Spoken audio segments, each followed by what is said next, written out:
This is Nick Wright with managing editor Zachary Fillingham of Geopoliticalmonitor.com. And today we're going to be talking about USIran tensions. Now, there's an article up on the website entitled US Tensions, Saudi Sabotage Rattles Oil Markets on the main page of Geopoliticalmonitor.com. So, Zach, give us a bit of a background about this US-Iran standoff and what the driving tensions are behind it. Okay, so recently it's become clear that the U.S.-Iranian relationship is reaching new lows, if that's possible. There have been a series of escalations and tensions between the two countries. Most of these have been driven by moves from the United States. The U.S. is the active party. Mostly Iran is reactive. Primarily, the most recent ones have been the U.S. sending new military assets to the Persian Gulf. It sent a Patriot missile defense system. It sent the USS Arlington and a variety of amphibious landing craft. It sent the USS Abraham Lincoln aircraft carrier. And as we know, it already has a considerable amount of military assets within the Persian Gulf based in Bahrain. It's been Washington has been sending new military to the region. We never really got a clear reason why, but there was speculation that there was some kind of threat made, that the U.S. intelligence community picked up on a threat to U.S. troops based in Iraq. As we know, there are about 6,000 troops left in Iraq, and Iraq, like many other countries in the Middle East, are home to an Iranian proxy in the form of the Popular Mobilization Forces, which are Shiite militias, sort of paramilitary units that operate in Iraq. They were instrumental in driving Islamic State out of the country. And although not all of them are connected to Iran, some of them are even Sunni, there are elements of the mobilization forces that are linked to the Quds Force. So you have that. You have a series of ramping up of military by the United States. We are now about a year away from the U.S. unilaterally pulling out of the Iran nuclear deal. And around the start of the month, President Trump announced that there would no longer be any extensions for countries that continue to import Iranian oil. So that means basically that impacts countries like India, Turkey, South Korea, and China, all of which continue to import various amounts of Iranian oil. China's the only one that's sending signals that it will continue to do so. All the other ones are in various stages of ramping down their imports. And so basically, broadly, we're seeing a resumption of maximum pressure strategy, something that resembles what the Obama administration did in the lead up to its own negotiating phase that led into the Iran nuclear deal. You're trying to isolate Iran, primarily economically. Obviously, we're seeing it not doing a great job diplomatically, because there's still a lot of the international community that is still on board with the original nuclear deal. But the U.S. goal here, one presumes, would be to precipitate some sort of popular uprising against the regime in Iran. Something that resembles the Green Movement in the early years of the Obama administration, where you had mass protests that were eventually violently suppressed, or simply to negotiate a new nuclear deal that carries the Trump administration's branding and is much better than what President Trump said of the Obama deal, which was, I think, something like the worst deal ever in the history of deals. So. And what about the sabotage incidents that happened over the weekend? Can you elaborate on those a little bit and their impact? Okay, so this is all unconfirmed, so it's a little bit of speculation. But if we presume that, as we see, the U.S. is ramping up its military presence in the Persian Gulf, we can presume that these two incidents may well be a response from the Iranian side. And obviously, as they are two asymmetric powers in terms of conventional firepower. The United States is obviously much more powerful in a military sense than Iran is. This would be an example of Iran exacting a cost from U.S. foreign policy in sort of oblique ways that cannot be countered easily. So one of these incidents took place near the Strait of Hormuz, which is at the mouth of the Persian Gulf. Basically, 40% of all energy exports travel through it. It's including Saudi Arabia via the Persian Gulf. It's basically a choke point, and choke point off the coast of Iran.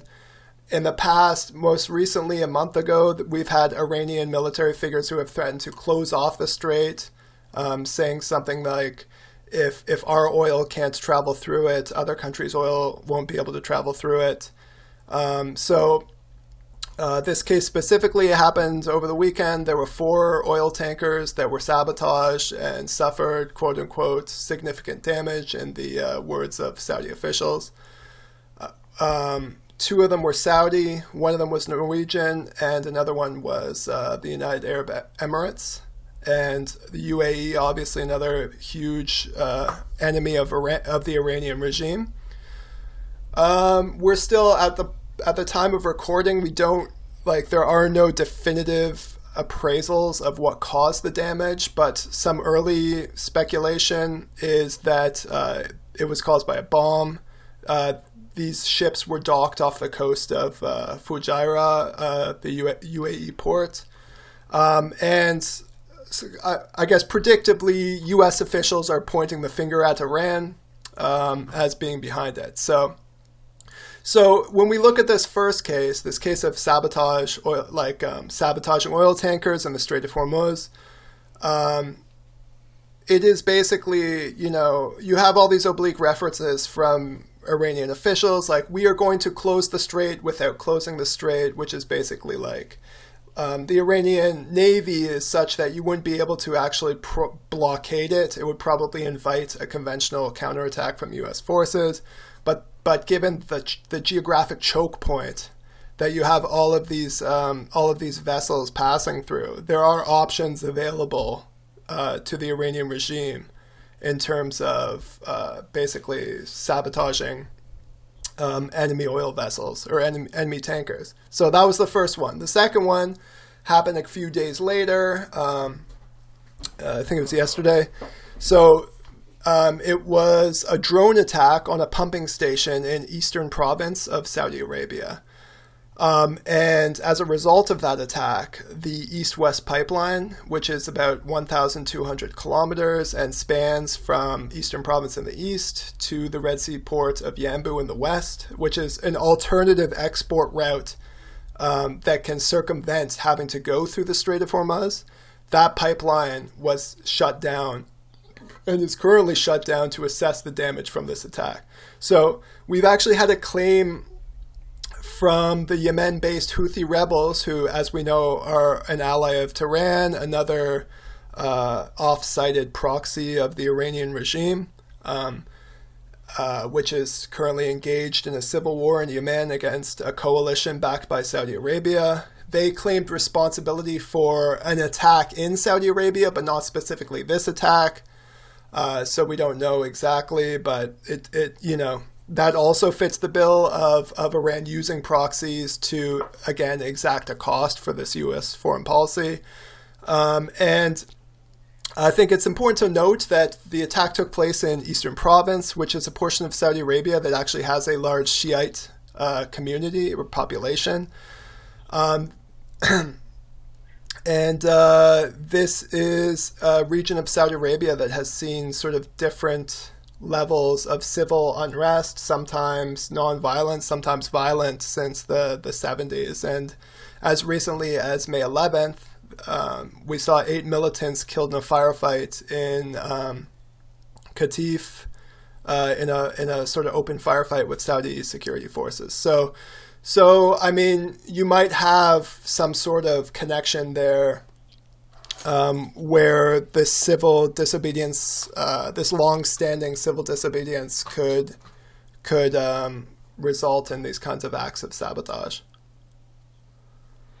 So we've seen a military escalation by the United States, instances of sabotage where there's uncertainty as to what the cause was from. What's the likelihood of this escalating into some sort of a military incident or war? I think that, if everything goes according to plan, I don't think either side wants a war. So if everything goes according to plan, a war will be avoided. There's a lot of posturing going on. Obviously the dispatch of these military assets to the region is posturing. Well, actually, at least it appears to be posturing. The New York Times ran an article this morning that basically revealed that the Pentagon had renewed its war planning with regards to an invasion of Iran.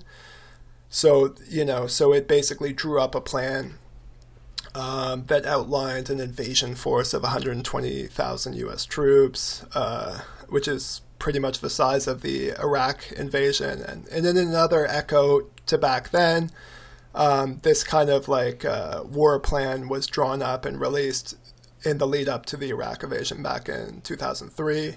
So, there's a lot of posturing going on.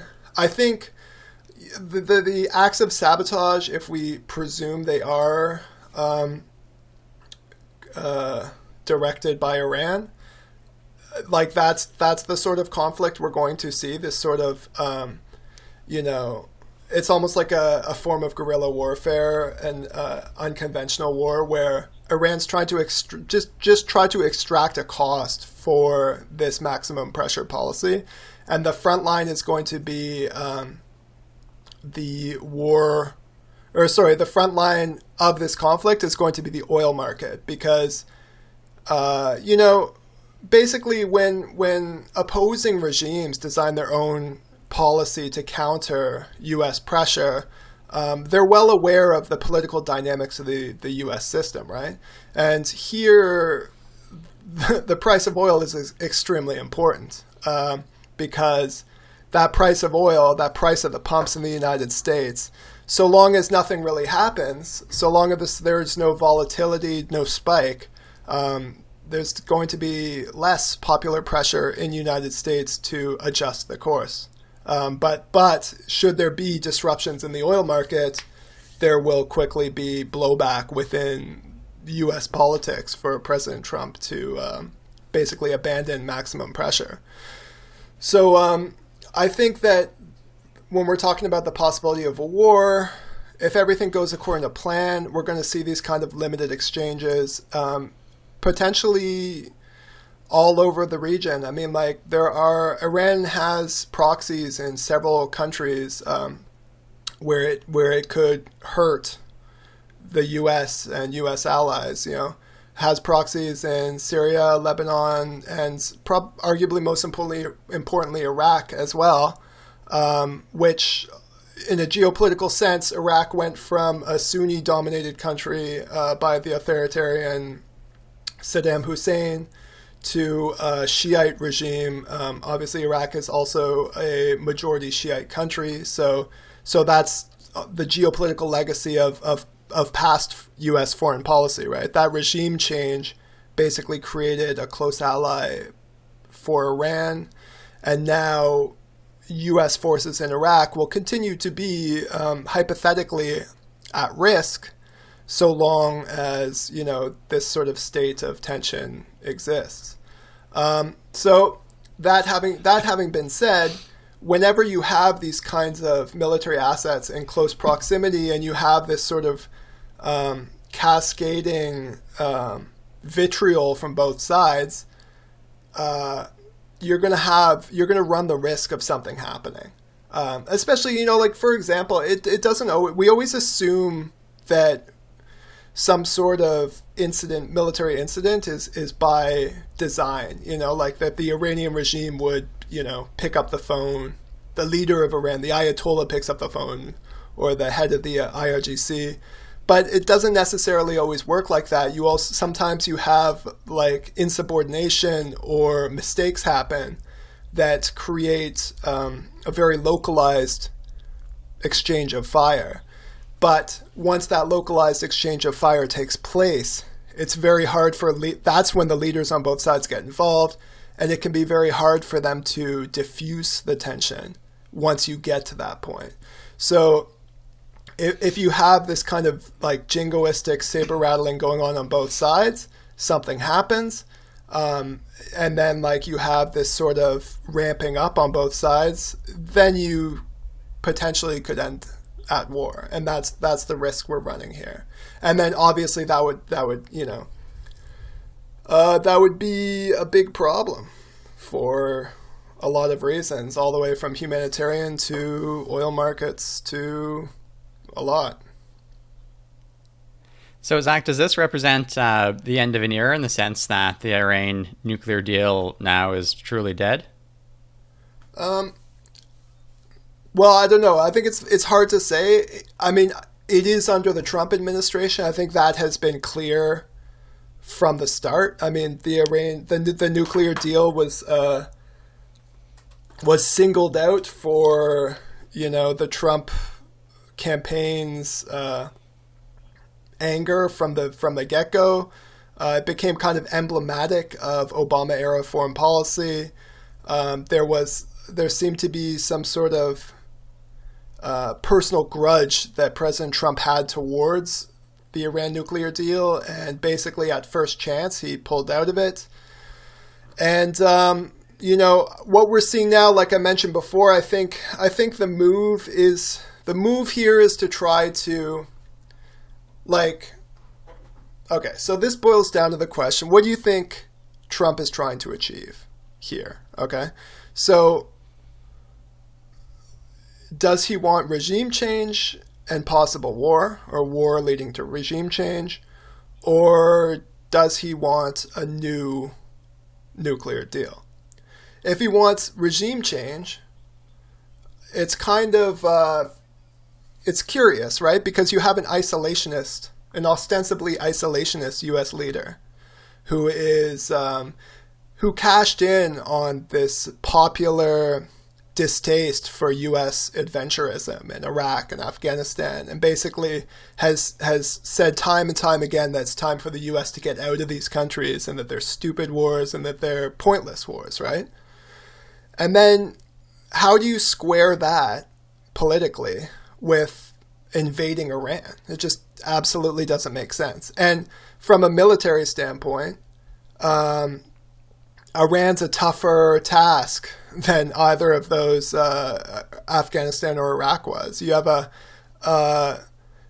basically a better materially, like qualitatively, better conventional military in Iran. So it'd be harder to sort of bulldoze in theory.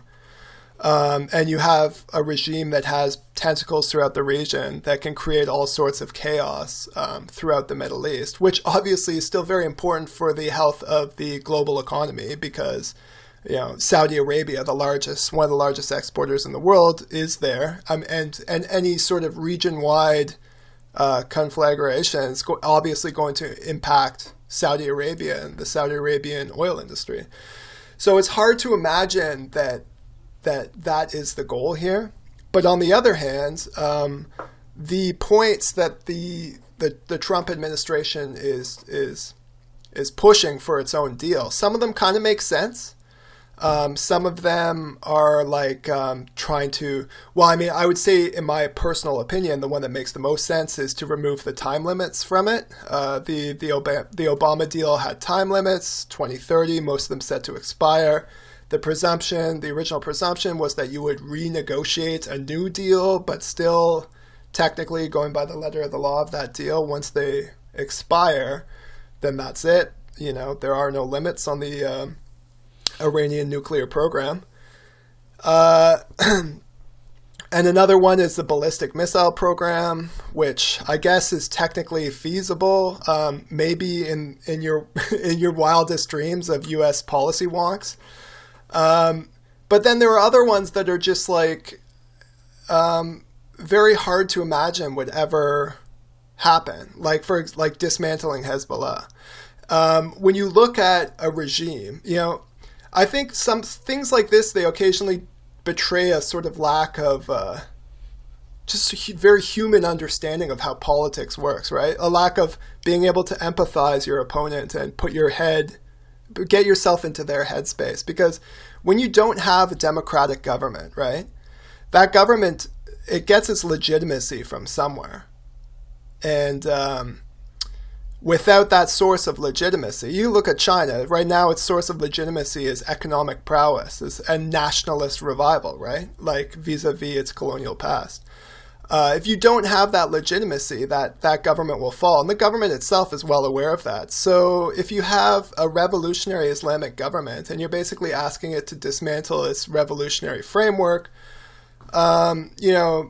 it's just not going to happen. Like, so you can disagree with Hezbollah and the exporting of Islamic revolution all you want, but it's just, you should be aware that when you advance those, like when you advance that as your 12 demands of Mike Pompeo, you're just not going to get them. So in that sense, to bring it back, on one hand, it's hard to believe that the Trump administration is seriously considering war, the presence of John Bolton aside.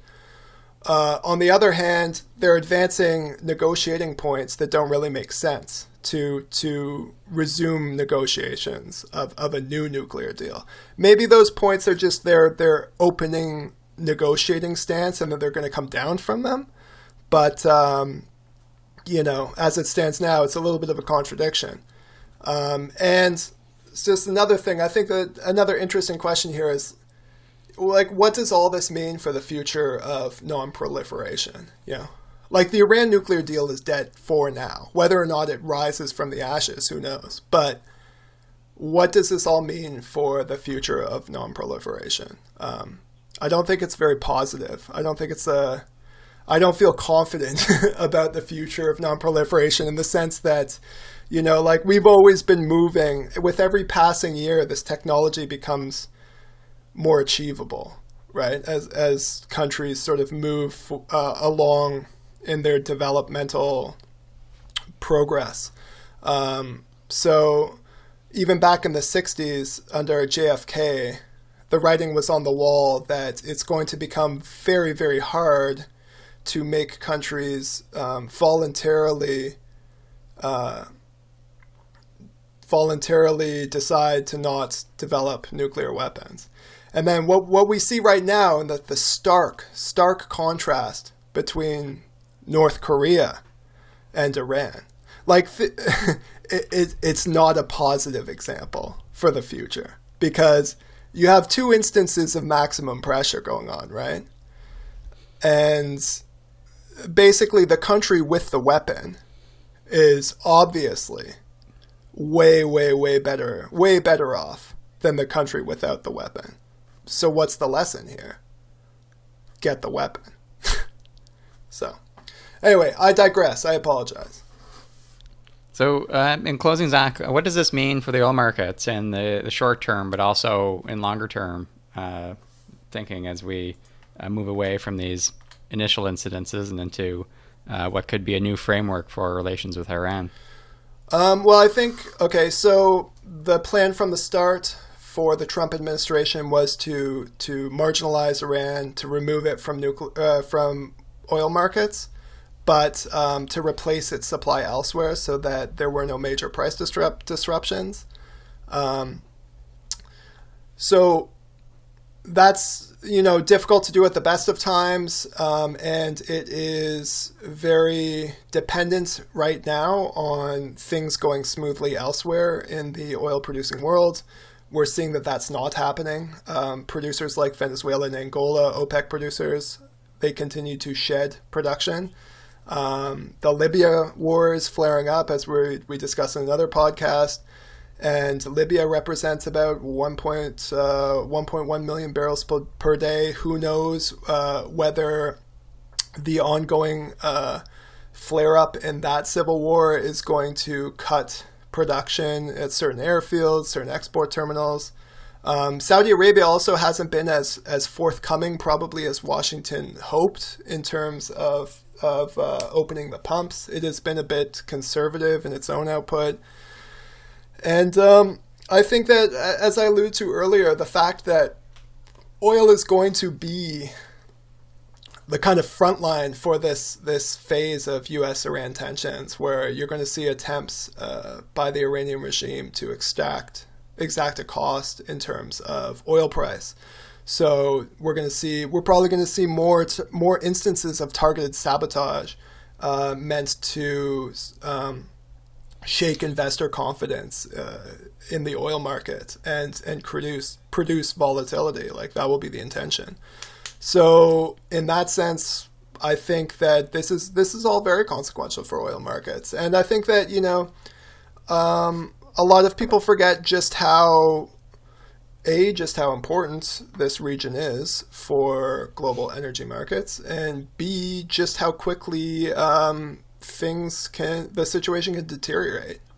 And we might be seeing right now, so obviously all this is the supply side of the equation, right? The potential for supply disruptions.